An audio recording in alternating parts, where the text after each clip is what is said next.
Hello dear friends, स्वागत है आपका तनु क्लासेस 8 में। तो कैसे हैं आप लोग? उम्मीद करता हूं आप लोग ठीक ही होंगे और स्वस्थ होंगे। तो आज के इस वीडियो में हम करने वाले हैं क्लास 12 के ज्योग्राफी का फर्स्ट चैप्टर का थ्योरी एक्सप्लेनेशन। काफी इंपॉर्टेंट चैप्टर है आपका फर्स्ट चैप्टर, जिसका नाम क्या है? मानव भूगोल यानी ह्यूमन ज्योग्राफी। देखिए, किसी भी चैप्टर का अगर आप थ्योरी कंप्लीटली पढ़ लेते हैं तो आप योग्य हो जाते हैं, यानी एलिजिबल हो जाते हैं इस चैप्टर के क्वेश्चन का आंसर देने के लिए, चाहे वो ऑब्जेक्टिव क्वेश्चन हो या फिर सब्जेक्टिव क्वेश्चन हो। तो चलिए, सबसे पहले आपको क्या करना है? थ्योरी कंप्लीट करना है। तो चलिए, सबसे पहला जो पॉइंट आपका है कि मानव भूगोल क्या चीज है, यानी ह्यूमन ज्योग्राफी किसको कहते हैं? मानव भूगोल यानी भूगोल का वह भाग या वह शाखा, वह ब्रांच जिसके अंतर्गत हम लोग मानव की उत्पत्ति से लेकर अभी तक यानी वर्तमान समय तक उसके पर्यावरण के साथ संबंधों तथा व्यवहारों का अध्ययन करते हैं। उसे क्या कहते हैं? मानव भूगोल कहते हैं। यानी मानव भूगोल क्या चीज है? यानी एक तरह से मानव की उत्पत्ति से लेकर अभी तक जो एक तरह से संबंध रहा है पर्यावरण के साथ, और एक तरह से उसका जो व्यवहार रहा है पर्यावरण के साथ मानव का, उसी चीज का अध्ययन करते हैं। किसके अंतर्गत? मानव भूगोल के अंतर्गत, यानी ह्यूमन ज्योग्राफी के अंतर्गत। मानव भूगोल मानव की सामाजिक स्थिति तथा प्रकृति के साथ व्यवहार का अध्ययन करता है। ये क्या है? मानव भूगोल जो है एक तरह से सामाजिक स्थिति, मानव का जो सामाजिक हालात है, एक तरह से समाज में कैसे रहते हैं, गरीबी के हालात में रहते हैं या फिर अमीरी के हालात में रहते हैं या फिर बाढ़ पानी से एक तरह से ग्रसित हैं, उसके साथ एक तरह से प्रकृति उसके साथ कैसा खिलवाड़ कर रहा है, ये सभी चीज का अध्ययन, यानी ये सारे इसके व्यवहार जो होता है एक तरह से प्रकृति के साथ जो व्यवहार का जो अध्ययन किया जाता है, किसके अंतर्गत अध्ययन किया जाता है? इसके अंतर्गत मानव भूगोल के अंतर्गत। और मानव भूगोल का जो मेन मकसद है, मेन एक तरह से उद्देश्य है, वो क्या है कि मानवीय समस्या को पहचान करें। मानवीय समस्या यानी मानव के साथ जितने भी प्रॉब्लम्स आते हैं उसको पहचान करके उसे पृथ्वी ग्रह के साथ जोड़कर समाधान करना। मतलब क्या है कि इसके साथ यानी मानव के साथ जो भी प्रॉब्लम्स आए, जो भी समस्या है, उसको पहचान करके पृथ्वी पर उसका समाधान खोजेगा, उसका एक तरह से हल खोजेगा। यही एक तरह से मेन मकसद है किसका?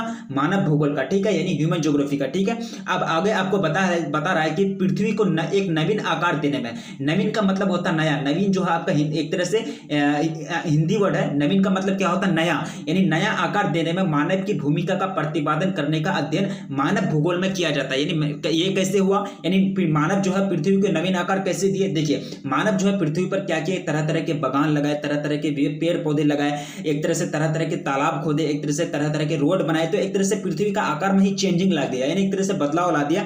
यानी पृथ्वी का आकार जो है उसमें एक तरह से नया कर दिया, नवीन कर दिया। वही तो कह रहा है आपको, नवीन आकार। यानी एक तरह से ये किसने किया? मानव ने ही किया। यानी इसको करने में किसकी भूमिका रही? मानव की भूमिका रही। तो इसी का प्रतिपादन यानी इसी का अध्ययन जो किया जाता है किसके अंतर्गत? मानव भूगोल के अंतर्गत। उम्मीद करता हूं आपको मानव भूगोल अच्छा तरह से समझ में आ गया होगा कि मानव भूगोल बेसिक में क्या चीज होता है। तो चलिए, आगे आपको पढ़ना है कि मानव भूगोल जो एक तरह से, मानव भूगोल जो है वो क्या है, एक तरह से ये आप जान लिए। तो आप सबसे पहले ये समझना है कि भूगोल की जो एक तरह से मेन ब्रांच होती है वो क्या क्या होती है। देखिए, मेन ब्रांच 3 ही होता है भूगोल का।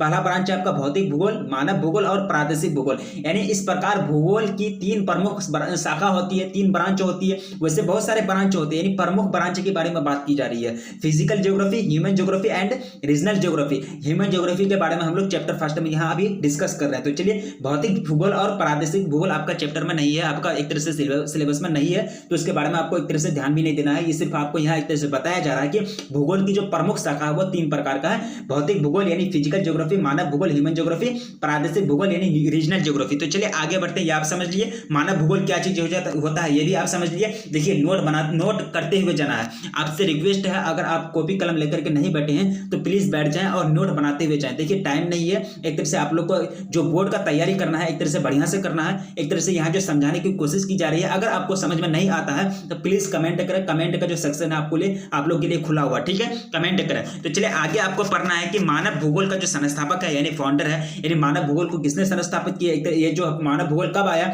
यानी मानव भूगोल के जो संस्थापक है फ्रेडरिक रेटजेल्ट हैं। ये फ्रेडरिक रेटजेल्ट कहाँ के रहने वाले थे? पर्सिया के रहने वाले थे, पार्सिया के रहने वाले थे, जिन्होंने एंथ्रोपोजियोग्राफी यानी 1882 में की रचना की। यानी इसकी जो रचना की किसकी रचना, यानी एंथ्रोपोजियोग्राफी की रचना कब की? 1882 में। और इसका जन्म कब हुआ था? इनका जन्म कब हुआ था? देखिए, किसी भी बड़े आदमी का अगर आप नाम लेते हैं तो सबसे पहले आपको लगाना होता है इनका, इसका नहीं कर सकते आप, ठीक है। ये यानी इनका जो जन्म हुआ था 1844 में हुआ था। कब हुआ था? 1844 में, फ्रेडरिक रेटजेल्ट साहब का। और ये क्या है? मानव भूगोल के संस्थापक है। तो समझ गए होंगे आप मानव भूगोल के संस्थापक कौन है। तो अब देखिए कि इनके अनुसार, यानी फ्रेडरिक रेटजेल्ट साहब के अनुसार मानव भूगोल क्या चीज है, वो एक तरह से अपना परिभाषा में क्या कहते हैं। देखिए, मानव भूगोल मानव समाजों और धरातल के बीच संबंधों का संश्लेषित अध्ययन है। यानी एक तरह से शॉर्ट भाषा है, यानी जो फ्रेडरिक जो है यानी मानव भूगोल के जो संस्थापक है उनके अनुसार एक परिभाषा दिया गया है। मानव भूगोल मानव समाजों और धरातल के बीच संबंधों का क्या कहता है, संश्लेषित अध्ययन है। ये आपका क्या है, एक तरह से परिभाषा है किसके अनुसार, फ्रेडरिक डेलजेल्टे के अनुसार मानव भूगोल मानव समाजों और धरातल के बीच संबंधों का संश्लेषित अध्ययन है। ठीक है, आप समझ गए होंगे। अगर आपको बोर्ड एग्जाम में पूछा जाए कि फ्रेडरिक डेलजेल्टे के अनुसार मानव भूगोल की एक तरह से परिभाषा लिखिए तो आपको ये लाइन लिखना होगा। ठीक है, इसमें हल्का सा भी चेंजिंग नहीं होना चाहिए। किसी भी व्यक्ति के द्वारा, किसी भी महान व्यक्ति के द्वारा कही गई बात को इन्वर्टेड कॉमा यानी डबल इन्वर्टेड कॉमा से घेरा जाता है, यहाँ आप देख सकते हैं। ठीक है, इसका आप हल्का सा भी चेंजिंग नहीं कर सकते क्योंकि ये दूसरे का कहा गया वर्ड है। अगर आपको पूछ देगा फ्रेडरिक डेलजेल्टे के अनुसार मानव एक तरह से मानव भूगोल का परिभाषा लिखें तो आपको यही चीज लिखना है, ना कि एक शब्द कम लिखना है इससे, ना एक शब्द ज्यादा लिखना है। ठीक है, आप लोग एक तरह से समझते हुए चलिए। आप आगे बढ़ते हैं कि मानव भूगोल के अनुसार क्या चीज है। देखिए, मानव भूगोल के अनुसार भूगोल का अध्ययन करने पर दैवता यानी द्वैतवाद की स्थिति आती है। द्वैतवाद का मतलब होता है यानी अर्थ क्या होता है, दो अलग अलग स्थिति का होना। यानी जब एक तरह से अध्ययन करेंगे मानव भूगोल का, जब अध्ययन करेंगे तो एक तरह से द्वैतवाद आ जाता है। ये द्वैतवाद क्या है, यानी एक तरह से दो अलग अलग हालात, दो अलग अलग परिस्थिति, दो अलग अलग स्थिति या भिन्न भिन्न रूपों वाले यानी हालात, यानी अर्थात विचारों, यानी अलग अलग विचार के हालात आ जाते हैं। कभी मतलब एक तरह से भूगोल का अगर अध्ययन करेंगे तो बहुत सारे लोग बोलते हैं कि ये चीज होना चाहिए, यानी बहुत सारे लोग बोलते हैं ये चीज, यानी एक तरह से एक चीज पर दो मत हो जाते हैं, यानी दो वोट हो जाते हैं। ठीक है, यानी भिन्न भिन्न रूपों वाले हालात अर्थात विचारों में दो अलग अलग रूप भूगोल के संदर्भ में आता है। यानी जब आप एक तरह से भूगोल का जब अध्ययन करते हैं ये चीज आती है, यानी दो चीज की एक तरह से कभी कोई जो भूगोल का अध्ययन करते हैं यानी भूगोलविद जो होते हैं, कोई कहते हैं कि एक तरह से ये चीज होगा, कोई कहते हैं कि एक तरह से ये चीज नहीं होगा। यही कहलाता है आपका द्वैतवाद, यानी एक तरह से दो विचार आ जाते हैं, यानी एक तरह से अलग अलग दो विचार आ जाते हैं, इसी को कहते हैं द्वैतवाद। यानी एक तरह से द्वैतवाद की स्थिति आ जाती है किसके संदर्भ में, यानी किसका अध्ययन में, भूगोल का अध्ययन करने में। अब आपको पढ़ना है कि भाव चित्रात्मक क्या होता है। देखिए, भाव चित्रात्मक जो होता है इसका अर्थ होता है भाव को अर्थात, यानी भाव को यानी अर्थात का मतलब होता है यानी एक तरह से भाव को यानी मानसिक भाव को, यानी एक तरह से मेंटली जो एक तरह से एक्सप्रेशन है, यानी मेंटली एक्सप्रेशन से जो होते हैं, जो मानसिक भाव होते हैं उसको समझने तथा प्रकट करने के लिए बनाया गया चित्र से है। यानी भाव चित्रात्मक क्या है, यानी एक तरह से भाव चित्रात्मक क्या है कि मानव एक तरह से जो है भाव यानी मानसिक भाव को समझने के लिए प्रकट करने के लिए एक तरह से बनाया गया चित्र से है। यानी इसे अंग्रेजी में जो कहते हैं एक्सप्रेशन पिक्टोरियल कहते हैं, इसको क्या कहते हैं, एक्सप्रेशन से पिक्टोरियल कहा जाता है भाव चित्रात्मक को। ठीक है, उम्मीद करता हूं आपको ये समझ में आ गया होगा। अब आगे है आपका कि प्रकृति और मानव में बहुत पहले से अर्थात आदिम काल से गहरा संबंध है।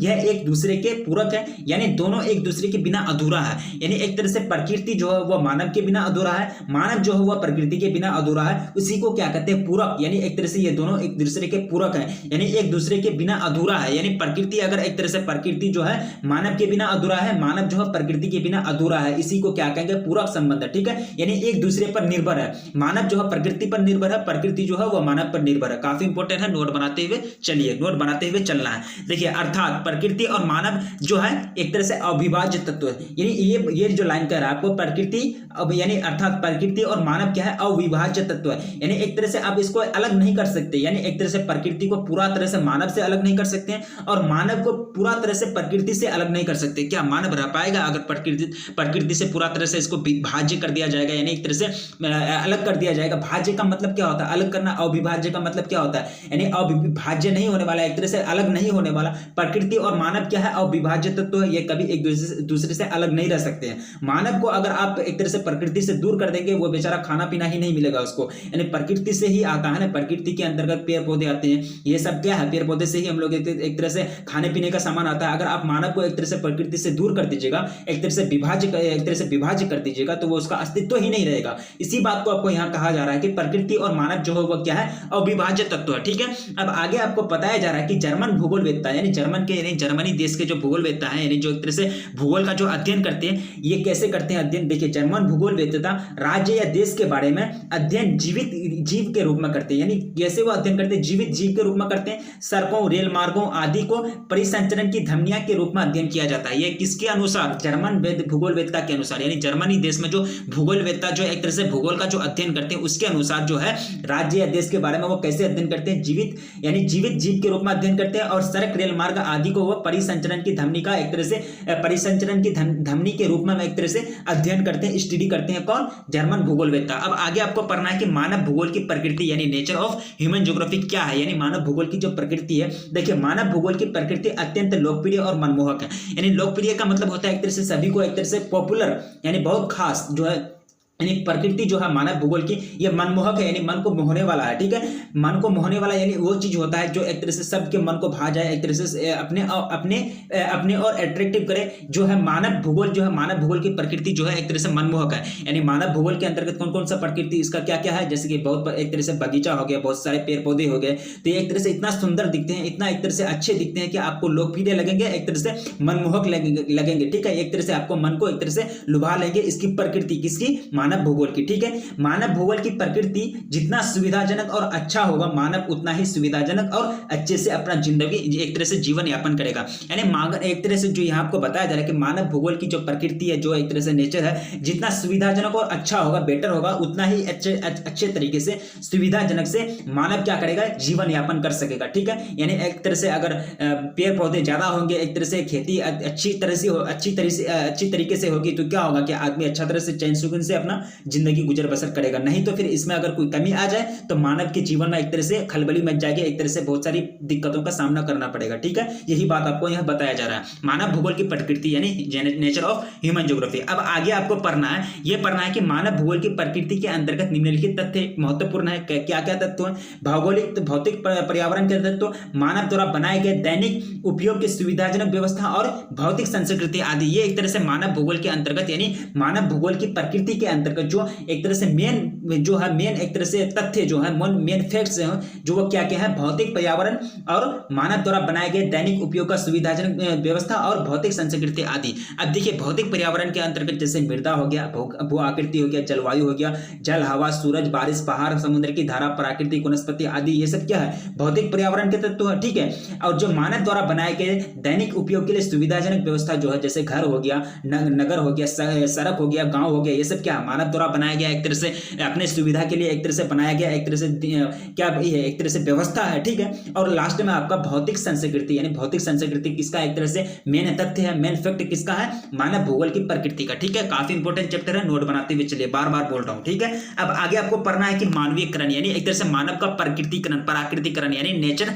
वर्जन। ये क्या है कि मानव का प्राकृतिकरण ये क्या होता है कि मानव तकनीकी तथा प्रौद्योगिकी की सहायता से अपना जीवन को सुविधाजनक और सुव्यवस्थित बनाते हैं। यानी मानव जो है तकनीकी यानी टेक्नोलॉजी के एक तरह से टेक्नोलॉजी का मदद से, यानी मानव का प्राकृतिकरण जो होता है, इसमें क्या होता है कि मानव अपना एक तरह से टेक्नोलॉजी का मदद से और प्रौद्योगिकी का मदद से अपने जीवन को एक तरह से बेटर बनाते हैं, एक तरह से सुविधाजनक बनाते हैं और सुव्यवस्थित बनाते हैं। मनुष्य को तकनीकी तथा प्रौद्योगिकी विरासत से मिलती है। ये कैसे विरासत क्या हो गया भाई? यहाँ देखिए, विरासत वर्ड आया, इसको एक तरह से फोकस कीजिए। देखिए, मानव अगर दुनिया में आया, यानी जैसे कि अब मानव दुनिया में आया, तो उसको एक तरह से टेक्नोलॉजी जो है यानी प्रौद्योगिकी जो उसको एक तरह से विरासत में ही मिलती है ना ही वो दुनिया में आकर के पहले क्या करते हैं? मोटर गाड़ी का खोज करते हैं, यानी मोटर गाड़ी, मोटरसाइकिल या फिर जो भी एक तरह से सामान है, जो भी अपने जीवन में जो यूज करते हैं, इस्तेमाल करते हैं, वो अपने से तो नहीं बनाते हैं ना, उसको विरासत में मिलती है। यानी इस दुनिया में जो पहले से आदमी है, जो पहले से उसका जो एक तरह से खानदान में जो मतलब एक तरह से पहले से उसका जो आदमी है, जिस आदमी के थ्रू यानी जिसने उसको पैदा किया, उसी के थ्रू उसको विरासत में मिलती है।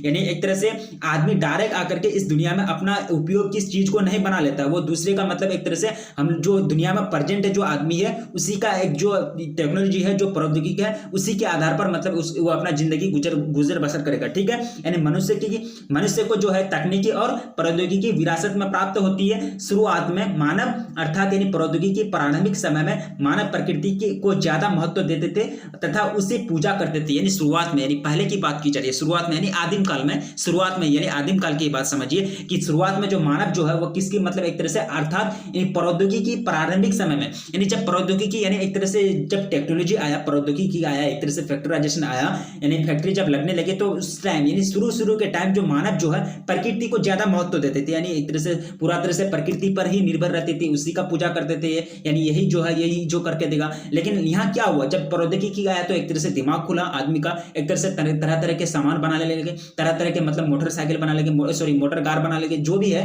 एक तरह से टेक्नोलॉजी से बेस्ट मतलब अलग अलग मतलब डिवाइस बनाने लगे, जिससे क्या हुआ कि मानव जीवन सुविधाजनक और सुव्यवस्थित हो गया। लेकिन पहले का समय में, शुरुआती समय में जो मानव है सिर्फ प्रकृति पर ही निर्भर था और उसी का पूजा करते थे। ठीक है, मानव प्रकृति के नियमों का पालन कर तथा बेहतर ढंग से समझकर प्रौद्योगिकी का विकास कर पाया। यानी एक तरह से मानव जो है वह कैसे मानव प्रकृति का नियम, यानी प्रकृति का नियम जो है, प्रकृति का नियम यानी ये क्या है, देखिए पर ये देखिए सूरज जो उठता है, सुबह उठते हैं, उसके बाद शाम को ढल जाते हैं। सूरज पूरब को उठते हैं और शाम में पश्चिम को जाके ढल जाते हैं। ये क्या है, आपका प्रकृति का रूल है, नियम है, इसमें आप चेंजिंग नहीं कर सकते, यानी यही रूल है। ठीक है, जैसे कि पृथ्वी 24 घंटा में एक तरह से पृथ्वी घूमते रहती है, पृथ्वी जो है वो घूमती रहती है। ये भी क्या, ये पृथ्वी का घूमते रहना ये क्या है, प्रकृति का नियम है। इसी का अध्ययन करके मानव क्या किया कि इसी का अध्ययन करके, इसी का पालन करके क्या किया, बेहतर ढंग से इसको समझा, उसके बाद प्रौद्योगिकी का विकास किया। जैसे कि एक पृथ्वी मतलब जो है पृथ्वी का मतलब एक तरह से घूमना, और उसके बाद सूरज रात दिन का होना, ये भी क्या है, ये सब नियम है ना, ये प्रकृति का नियम है, इसमें चेंजिंग नहीं कर सकते। इसी का अध्ययन करके मानव मतलब जो है क्या किया, प्रौद्योगिकी का विकास किया, डेवलप किया। प्रौद्योगिकी किसी समाज के सांस्कृतिक विकास के स्तर की सूचक है, यानी सांस्कृतिक विकास, यानी प्रौद्योगिकी समझिए, आपको ऑब्जेक्टिव के रूप में आपको पूछा जा सकता है कि प्रौद्योगिकी किसी समाज के सांस्कृतिक विकास के स्तर, यानी विकास के स्तर की सूचक होती है। ये आपको एक तरह से मेन पॉइंट है, प्रौद्योगिकी किसी समाज के सांस्कृतिक विकास के स्तर की सूचक होती है, ये मेन पॉइंट है, आपको ऑब्जेक्टिव के रूप में भी पूछा जा सकता है। इसलिए आप लोग नोट बनाते हुए चलिए, मानव का प्राकृतिकरण आप समझ गए होंगे, यानी नेचर वर्जन क्या होता है। अब आगे बढ़ते हैं, देखिए यहाँ एक तरह से एग्जांपल दिया जा रहा है, जैसे ये मानव का प्राकृतिकरण कैसे हुआ, जैसे आनुवंशिकी के नियम का अध्ययन करके, यानी जो आनुवंशिकी अब पढ़े हैं ग्रेगर जॉन मेंडल के बारे में, आनुवंशिकता का जो नियम पढ़े हैं 10th में मैट्रिक स्टैंडर्ड में बायोलॉजी में जो पढ़े हैं, आनुवंशिकी का नियम यानी ग्रेगर जॉन मेंडल जो नियम दिए थे, उसी के नियम का अध्ययन करके हम लोग क्या किए कि उसी का डीएनए के बारे में जाना और तरह तरह की बीमारियों का समाधान निकला। यानी उसका नियम का अध्ययन किया, उसके बाद क्या किया, डीएनए के बारे में जाना, डीएनए में क्या क्या होता है, केंद्रक होता है, न्यूक्लियस होता है, उसके बाद राइबोसोम होता है, उसके बाद सेक्स क्रोमोसोम होता है, एक्स वाई, ये सब होता है। इसी का अध्ययन करके हम लोग क्या किए कि मतलब तरह तरह के जो बीमारी होते हैं, इसी का अध्ययन करके हम लोग क्या किए, तरह तरह की बीमारी का समाधान निकाले, हल निकाले। जैसे कि कोई भी बीमारी एड्स से हो गया, इसका भी एक तरह से एड्स जो हो गया, इसका भी एक तरह से समाधान निकाला, इसको कम कैसे किया जा सकता है, इसको मतलब एक तरह से कंट्रोल कैसे किया जा सकता है, इसको कैसे खत्म किया जा सकता है, क्या किए, मतलब एक तरह से इसको अध्ययन करके ही ना, मतलब जो मानव की प्रकृति का जो नियम है, इसी को अध्ययन करके ही मतलब इसका विकास किया। ठीक है, जैसे घर्षण और उष्मा की संकल्पना से आग की खोज से मतलब हम लोगों को काफी मदद मिलती है। इसी का घर्षण और उष्मा जो है ये भी एक तरह से प्रकृति का ही देना है, जिसका भी मतलब एक तरह से संकल्पना से आग की मतलब खोज में महत्वपूर्ण क्या होती है, मदद मिलती है हम लोगों को। ठीक है, ये आप पढ़ लिए, मानव का प्राकृतिकरण, नेचर वर्जन, काफी इंपोर्टेंट चैप्टर का चैप्टर आपका है। अब आगे पढ़ते हैं कि पर्यावरणीय निश्चयवाद, ये क्या होता है, पर्यावरणीय निश्चयवाद। देखिए निश्चयवाद एक अवधारणा है, यानी एक तरह से ये जो है ये प्रकृति तथा मानव यानी मनुष्य के मध्य तालमेल के बारे में बताता है। यानी पर्यावरण निश्चयवाद जो होता है,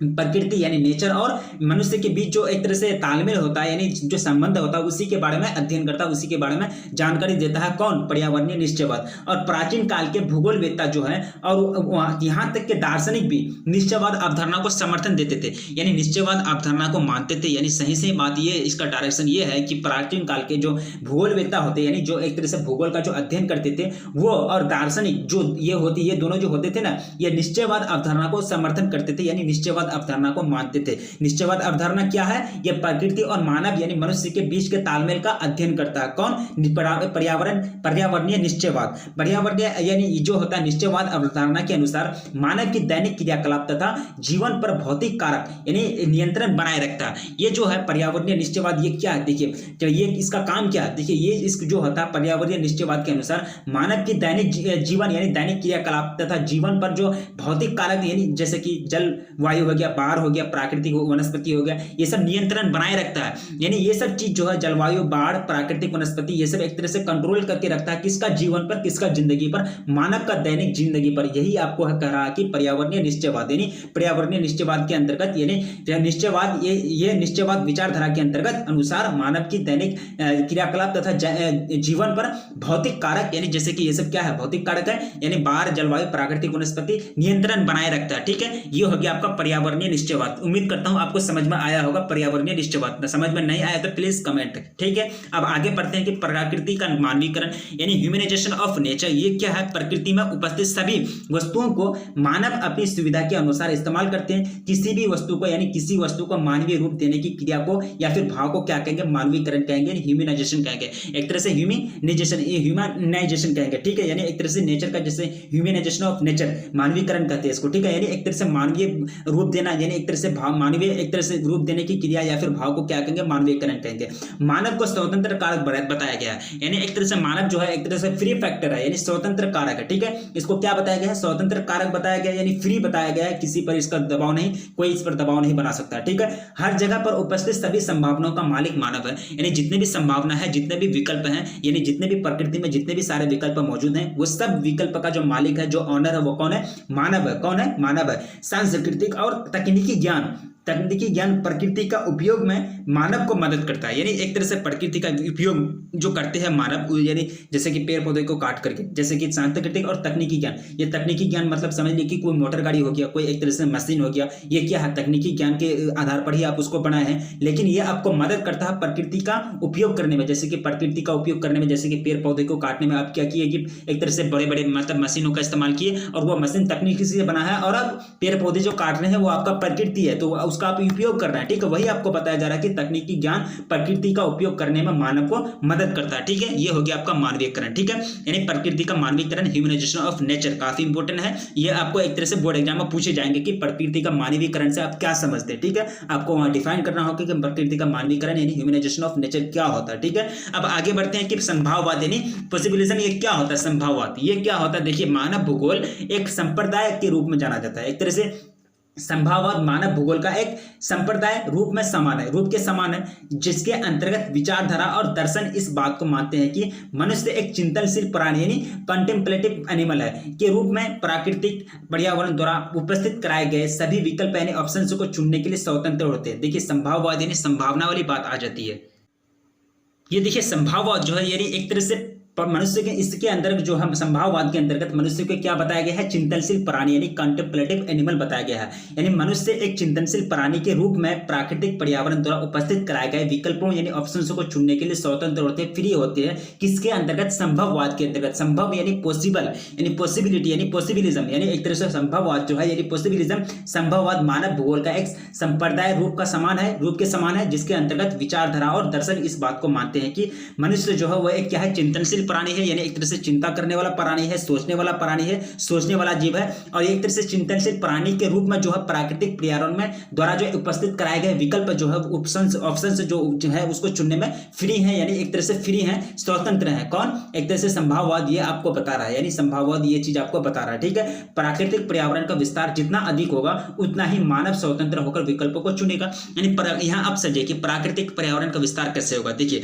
अगर यहाँ एक तरह से प्राकृतिक पर्यावरण का विस्तार अगर ज्यादा होगा, ज्यादा मतलब एक तरह से जंगल होंगे, पेड़ पौधे होंगे, ज्यादा खेती होगी, ज्यादा मतलब एक तरह से पेड़ पौधे लगाएंगे, ज्यादा मतलब एक तरह से नहर होंगे, तो एक तरह से मानव के पास में बहुत सारे ऑप्शन आएंगे। जैसे कि ज्यादा खेत होंगे तो ज्यादा नहर होंगे तो ज्यादा मतलब खेती कर सकेंगे, जितने भी मानव है उसके सामने बहुत सारे ऑप्शन खुल जाएंगे। यानी एक तरह से मानव स्वतंत्र होकर विकल्पों को चुन सकेंगे। ठीक है, चाहे वो एक तरह से जो भी काम कर सके उसके ऊपर एक तरह से बोझ नहीं होगा कि वो एक ही काम को कर सके, एक ही विकल्प को चुन सके। लेकिन अगर प्राकृतिक पर्यावरण का विस्तार अधिक होता है तो वह मानव स्वतंत्र होकर के विकल्पों को चुनने में एक तरह से सफल रहेंगे, उसको एक तरह से टेंशन नहीं होगी। ठीक है, या हम क्या पढ़ रहे हैं, संभाववाद यानी पॉसिबिलिज्म की बात कर रहे हैं। ठीक है, अगर यदि ये देखिए, ये सब वर्ड जो है ये एक तरह से आपको समझना जरूरी है, ठीक है। ये वर्ड आपको समझना जरूरी है, अगर आपको समझ में नहीं आता तो प्लीज कमेंट कीजिएगा, ठीक है। अब आगे है आपका कि प्रौद्योगिकी की सहायता से, यानी एक तरह से प्रौद्योगिकी की सहायता से मानव प्रकृति द्वारा आरोपित जोखिम भरी अवरोधों पर अपना अस्तित्व बनाए रखने में सक्षम है।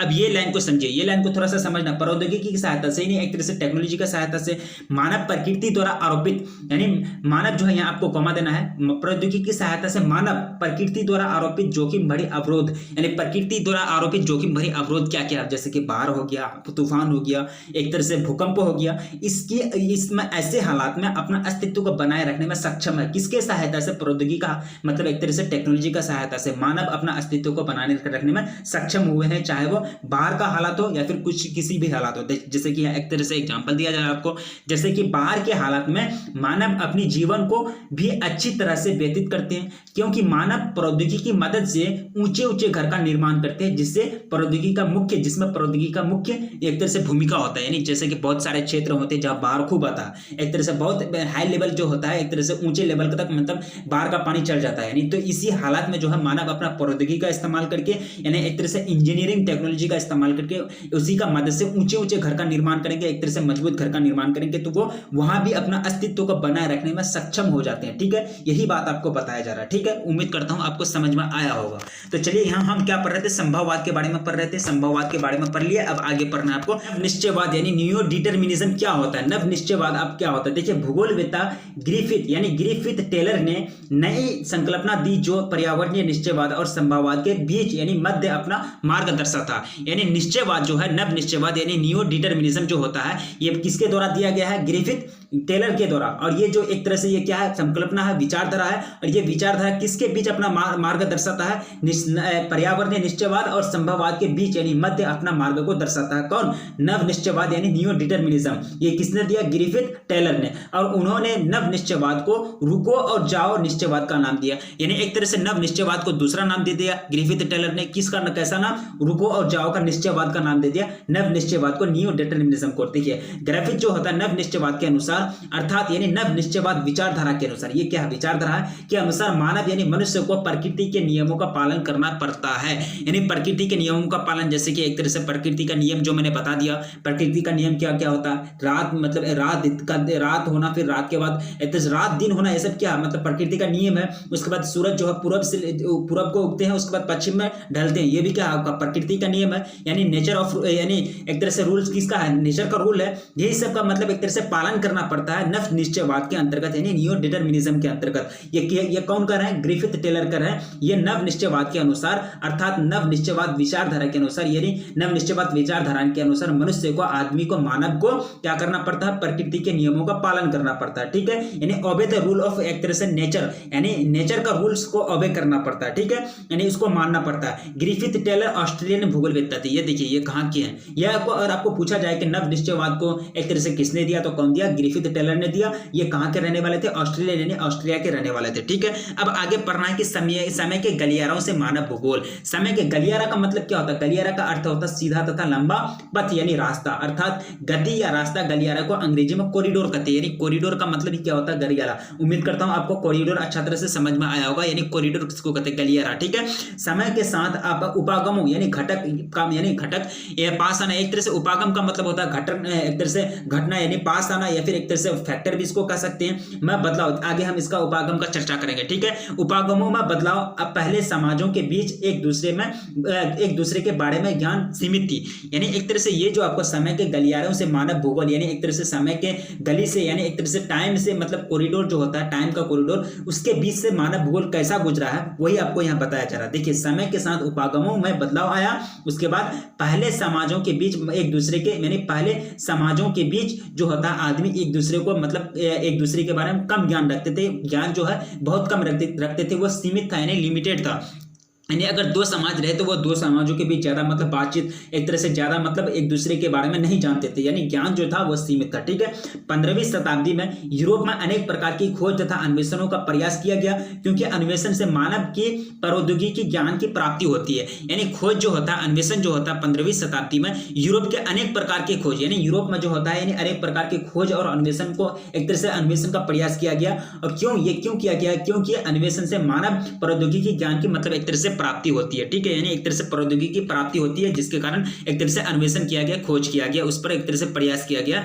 धीरे धीरे देशों और लोगों के बारे में मिथक और रहस्य यानी सीक्रेट, जिसको राज कहते हैं, किसको क्या कहते हैं, सीक्रेट कहते हैं, खुलने लगे। जैसे कि अन्वेषण जैसे शुरू हुआ, जैसे खोज शुरू हुआ यूरोप में 15वीं शताब्दी में, जैसे कि ये जो खोज शुरू हुआ था, उपनिवेश युग ने अन्वेषणों को आगे बढ़ाने के लिए गति प्रदान की। देखिए ये क्यों गति प्रदान की, ताकि वे अनेक संसाधनों तक पहुंच सके और उसका इस्तेमाल कर सके। जैसे कि बहुत सारे लोग जो यही यूरोप के लोग जो हैं, बहुत सारे लोग जो हैं अनेक अनेक देश में गए। जैसे कि भारत का खोज कौन करने आए थे, कौन, वास्को डी गामा, ठीक है, ये आप 10th में ही पढ़ चुके हैं। अगर आप नहीं याद है आपको तो प्लीज आपको याद होना चाहिए कि भारत का खोज कौन करने आए थे। एक तरह से वास्को डी गामा जो आए थे, एक तरह से उनको पता चला था कि भारत भी एक देश है, यानी एक तरह से उपनिवेश युग में जो होता था, यानी ब्रिटेन जो एक तरह से शासन किया है अपने पूरे दुनिया में, यानी बहुत सारे देश में अपना शासन जो किया है, अपना उपनिवेश जो चलाया है, उपनिवेश युग में अन्वेषणों को आगे बढ़ाने के लिए गति प्रदान की। यानी उससे क्यों गति प्रदान की, क्योंकि ताकि अनेक साधन, यानी जहां भी दुनिया में जहां भी साधन है, संसाधन है, तेल हो गया, खनिज हो गया, लोहा वगैरह, या फिर जो भी तांबा सोना चांदी हो गया, उसका पता चल सके और उसका इस्तेमाल कर सके उपनिवेश लोग, यानी ब्रिटेन, ठीक है। यानी और जैसे कि 15वीं शताब्दी में जैसे मतलब खोज यानी अन्वेषण शुरू हुआ, तो उस टाइम ने रहस्य यानी राज खुलने लगे थे, यानी बहुत सारे रहस्य खुलने लगे थे, दुनिया के बारे में कम जानकारी थी, दुनिया में अलग अलग राज होते हैं, बहुत सारी चीजें। जैसे कि कहीं अगर एक तरह से अफ्रीका में जो जाएंगे वहां बहुत बड़ा जंगल है, वह कैसे पता चला, यानी एक तरह से रहस्य ये भी था, यानी पूरी दुनिया को पता नहीं था। जब एक तरह से जब खोज किया गया अफ्रीका में, बहुत बड़ा जंगल है, वहां जंगल होते हैं, एक तरह से जमीन के अंतर्गत यानी जमीन के अंदर जो है एक तरह से तेल है, तेल का कुआं है, एक तरह से सोने है, खदान है, ये सब का कैसे, ये सब एक सेक्रेट था, यानी पहले राज ही बना हुआ था। लेकिन ये जब खोज किया जाने लगा, यानी एक तरह से अन्वेषण किया जाने लगा, ये सब राज जो है सेक्रेट जो है खुलने लगे, यानी शुरू से एक तरह से खुलना शुरू हो गया, ठीक है। अब आगे आपको बताया जा रहा है कि मानव भूगोल की कल्याणपरक अथवा मानवतावादी विचारधारा का लगाव मुख्य रूप से स्वास्थ्य शिक्षा आवासन जैसे पक्षों से, यानी मानव भूगोल जो एक तरह से कल्याणपरक यानी मानवतावादी विचारधारा, मानव भूगोल की जो मानवतावादी जो विचारधारा है, वो उसका लगाव किसके साथ है, स्वास्थ्य शिक्षा आवासन जैसे पक्षों के साथ है, यानी अच्छा पक्ष है। ये क्या है, स्वास्थ्य एक अच्छा पक्ष है और शिक्षा क्या है, अच्छा यानी पक्ष है, साइड है, ठीक है। इसी के साथ संबंध पाया गया किसका, मानव भूगोल का, ठीक है। अब आगे पढ़ते हैं कि यानी ये क्या होता है मानवतावादी, आपके आगे जो आपका टॉपिक है आपका मानवतावादी यानी ह्यूमनिस्ट क्या होता है, मानवतावाद मानव मूल्यों और चिंताओं पर ध्यान केंद्रित करने वाला अध्ययन अथवा विश्लेषण को कहते हैं। यानी मानवतावाद किसको कहते हैं, यानी मानव एक तरह से जो है मानव मूल्यों और चिंताओं पर, यानी चिंता मानव के साथ जो एक तरह से वैल्यू और चिंता पर ध्यान केंद्रित करने वाला अध्ययन को क्या कहेंगे, अध्ययन अथवा विश्लेषण को क्या कहेंगे, मानवतावादी कहेंगे। जैसे शिक्षा का एक दृष्टिकोण, ऐसा दृष्टिकोण होना चाहिए जिससे छात्रों का साहित्यिक, सामाजिक, सांस्कृतिक और प्रौद्योगिकी के आधार पर अच्छा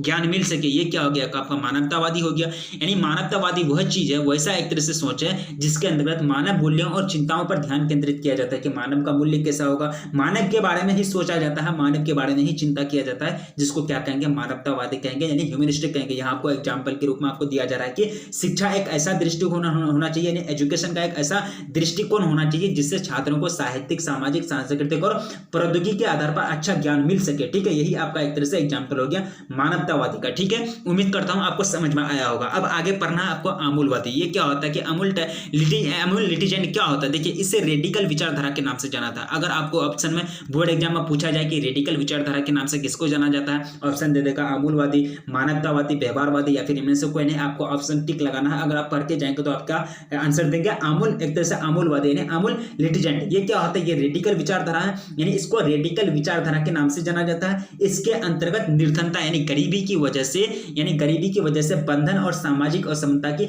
व्याख्या के लिए मार्क्स के सिद्धांत का उपयोग किया जाता है, इस्तेमाल किया जाता है।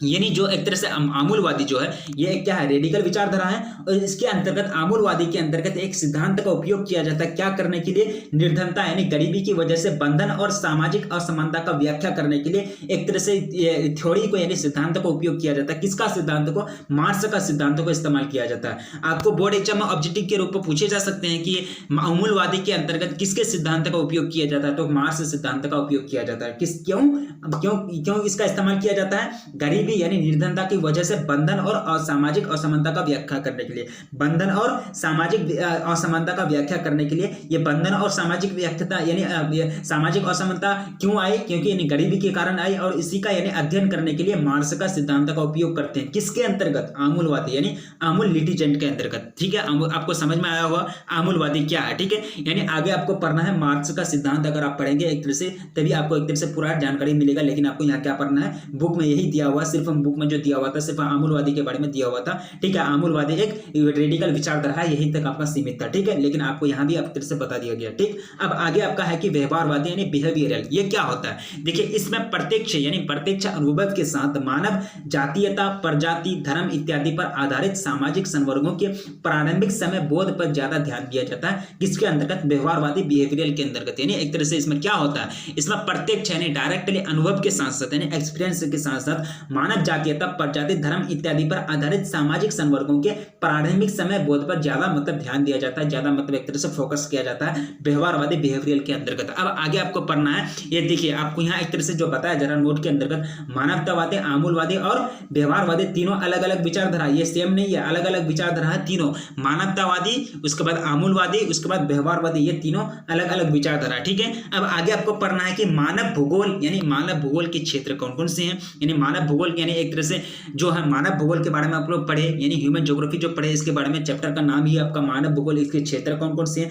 मानव भूगोल के क्षेत्र जैसे हो गए, मानव भूगोल के क्षेत्र में सामाजिक भूगोल हो गया, नगरीय भूगोल, राजनीतिक भूगोल, जनसंख्या भूगोल, आवास भूगोल, आर्थिक भूगोल आदि महत्वपूर्ण शाखा है। किसके अंतर्गत? मानव भूगोल के क्षेत्र के अंतर्गत। ठीक है, अब मानव भूगोल के उपक्षेत्र, ये क्या है आपका? ऑब्जेक्टिव के रूप में आपको पूछा जा सकता है या फिर सब्जेक्टिव क्वेश्चन के रूप में आपको पूछा जा सकता है कि मानव भूगोल के क्षेत्र कौन कौन से हैं या फिर मानव भूगोल के उपक्षेत्र कौन कौन से हैं। देखिए, मानव भूगोल के क्षेत्र ये सब है, आप पढ़ लिए। उसके बाद मानव भूगोल के उपक्षेत्र जो है निर्वाचन भूगोल, लिंग भूगोल, सैन्य भूगोल, संसाधन कृषि। देखिए यहाँ संसाधन कृषि, पर्यटन, इसमें भी भूगोल आपको लगाना है। ठीक है, यानी ये भी एक तरह से भूगोल का ही प्रकार है। यानी मानव भूगोल का उपक्षेत्र कौन कौन हो गया? निर्वाचन भूगोल, लिंग भूगोल, सैन्य भूगोल, संसाधन भूगोल, कृषि भूगोल, उद्योग भूगोल, पर्यटन स्थल भूगोल, सैन्य क्षेत्र भूगोल, सांस्कृतिक भूगोल, सामाजिक कल्याण भूगोल, चिकित्सा भूगोल, अंतरराष्ट्रीय व्यापार भूगोल आदि प्रमुख है। किसके अंतर्गत? मानव भूगोल के उपक्षेत्र के अंतर्गत। और मानव भूगोल के क्षेत्र के अंतर्गत सामाजिक भूगोल, नगरीय भूगोल, राजनीतिक भूगोल, जनसंख्या भूगोल, आवास भूगोल और आर्थिक भूगोल आदि क्या है? महत्वपूर्ण शाखा है, महत्वपूर्ण ब्रांच है।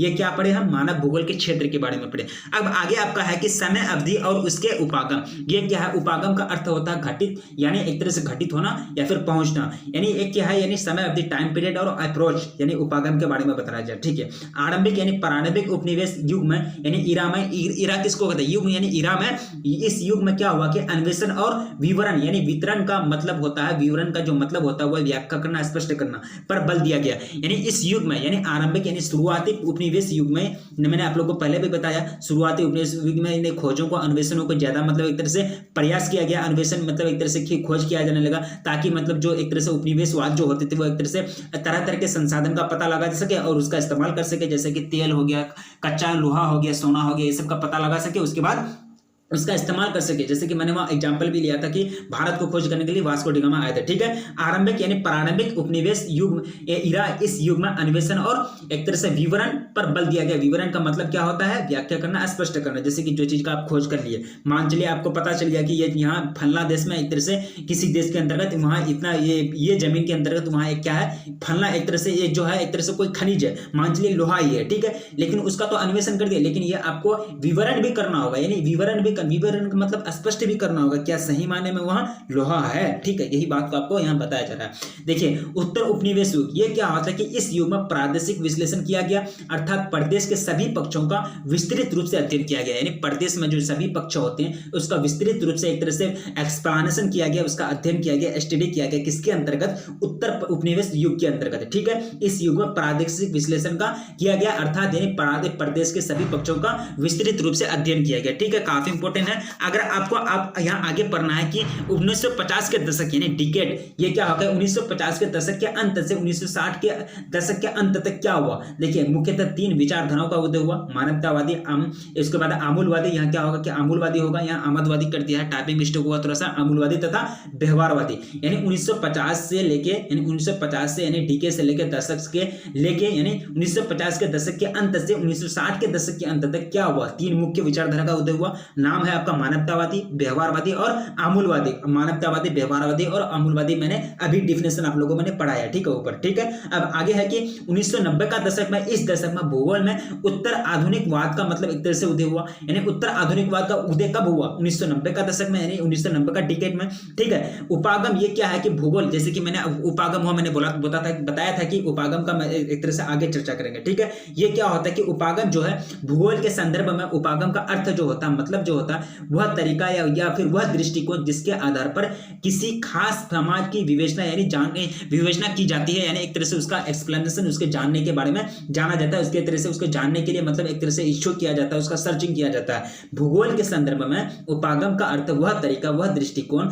जिसके आधार पर क्या करते हैं, किसी खास समाज की विवेचना की जाती है, उसको क्या कहेंगे? उपागम कहेंगे। अब है आपका आधुनिकवाद यानी पोस्ट मॉडर्निज्म। ये क्या होता है? देखिए आधुनिकवाद जो है इसके अंतर्गत सामान्यीकरण, यानी इसके अंतर्गत क्या होता है कि सामान्यीकरण और मानवीय ये क्या हो कि मानवीय प्रत्येक का स्थानीय संदर्भ के समक्ष पर जोर दिया जाता है आधुनिकवाद के अंतर्गत। यानी पोस्ट मॉडर्निज्म जो है आधुनिकवाद यानी प्रेजेंट में जो है इसके अंतर्गत क्या होता है कि सामान्यीकरण और मानवीय प्रत्येक का स्थानीय संदर्भ के समक्ष पर जोर दिया जाता है। सामान्यीकरण का मतलब क्या होगा कि मानव जो एक तरह से पीछे जो छूटे हुए लोग हैं, यानी आधुनिक में क्या हो रहा है कि सरकार यही कर रहा है ना कि जो गरीब है उसको भी एक तरह से अच्छा लेवल मिल जाए, अच्छी लेवल मिल जाए, नहीं गरीब और एक तरह से गरीब ना रहे, वो भी एक तरह से अच्छा से जिंदगी जी सके। उसका मतलब एक तरह से समाज में सामान्यीकरण हो रहा है, यानी गरीब को एक तरह से जो है यानी वो लाइन पर लाने की कोशिश की जा रही है जिसका लाइन पर जो अमीरी लोग अच्छा तरह से जीवन एक तरह से गुजर बसर करते हैं। यही है आपका आधुनिकवाद यानी पोस्ट मॉडर्निज्म। काफी इंपॉर्टेंट चैप्टर है, आपको समझ में आ गया होगा।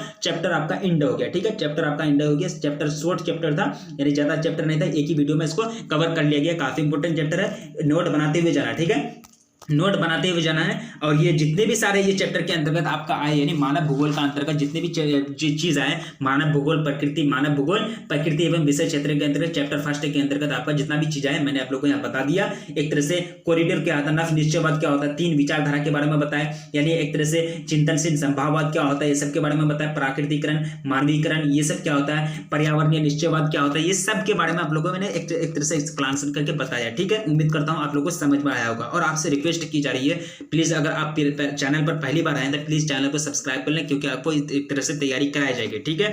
उम्मीद रखिए पूरा तरह से तैयारी कराई जाएगी। और पूरा देखिए, पहले हम क्या करते हैं, किसी भी चैप्टर का थ्योरी एक्सप्लेनेशन करते हैं। थ्योरी एक्सप्लेनेशन करने के बाद हम क्या करते हैं, सब्जेक्टिव और ऑब्जेक्टिव क्वेश्चन करते हैं। इससे क्या होता है कि आपको एक तरह से बेसिक जो होता है पूरा तरह से थ्योरी एक्सप्लेनेशन से पूरा क्लियर हो जाता है, और आप सब्जेक्टिव क्वेश्चन और ऑब्जेक्टिव क्वेश्चन का आंसर देने के लिए पूरा तरह से रेडी हो जाते हैं, ठीक है। इसी तरह से बने रहिए, मिलेंगे फिर नेक्स्ट वीडियो में, तब तक के लिए जय हिंद।